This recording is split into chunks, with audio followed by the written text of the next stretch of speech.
Praise the Lord. നല്ലൊരു നാളെ ആണ്ടவர் கொடுத்தக்காய் நாம் ஸ்தோத்திரம் செய்வோம். இந்த கால நேரத்தில் ஆவியானவர் நம்மோடு பேசுகிற வேத பகுதி வெளிப்பாடு புஸ்தகம் 2ஆம் அதிகாரம் 3ஆம் வசனம்.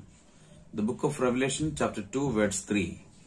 நீ சகித்து கொண்டு இருக்கிறதையும் பொறுமையாய் இருக்கிறதையும் என் நாமத்தின் நிமித்தம் இழப்படையாமல் பிரயாசப்பட்டதையும் அறிந்திருக்கிறேன்.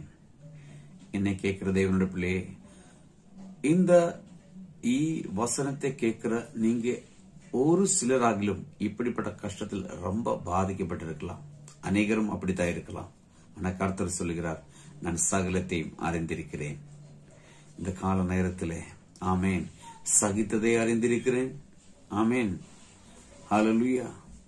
பொறுமையாய் இருக்கிறதையும் அறிந்திருக்கிறேன். என் நாமத்தினாலே இளைப்பாறுதல் அடையாமல் இருக்கிறதையும் அறிந்திருக்கிறார். இந்த நாளிலே பரிபூர்ணமாய் ஒப்பு கொடுத்து தேவ சமூகத்தில் ஜெபிக்கும்படி ஆயத்தமானால் உன்னுடைய காரியங்களை, உன்னுடைய தேவைகளை கர்த்தர் சந்தித்து இந்த நாளை ஆசீர்வாதமாய் மாற்றுவார். அந்த இயேசுவின் கருத்தில் நம்மளை நம்ம ஒப்பு கொடுப்போம். நல்ல ஆண்டவரை நன்றி செலுத்துகிறோம்.